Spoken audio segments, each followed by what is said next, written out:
हाथी ना घोड़ा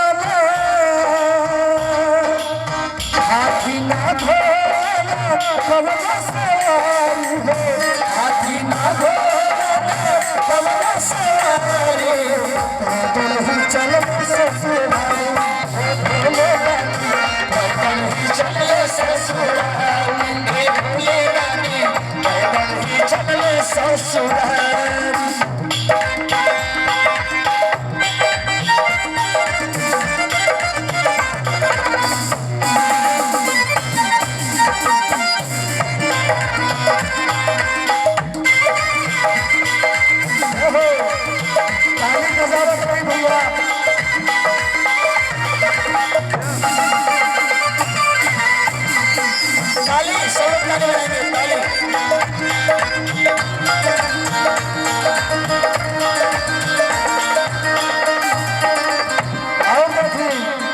सखी लोग क्या कहते रहे कि बाप रे बाप ऐसा दुल्हा है जय हो।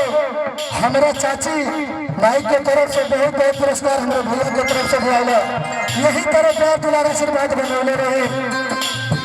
माता रानी बाबा भोलेनाथ हमेशा आप लोगों के भंडार भरले रहे। देखिए कैसे कहत भैया सखी गौरा के बोले जैसन देखली कहिना लैसन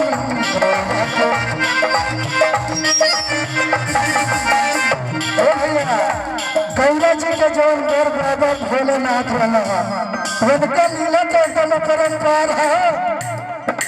कैसे कर लेना एकदम भूत पर जितना मिलना है नर बहन एक पूजन पूरे दुनिया के है। ऐसा कौन जीव जंतु ना बचल है जन भोले बाबा के बरात में ना मिलना सब पहुंचल है जेकर जैसे पहुंचत रहे। कहना बा गौरा के बारे जैसे देखली कहिना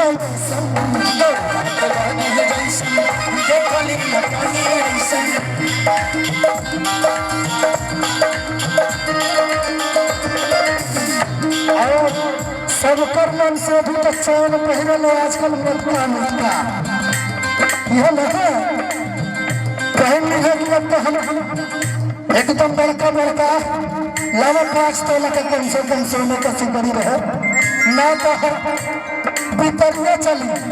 सही बात है भैया लेकिन भोले बाबा के कृपा देखी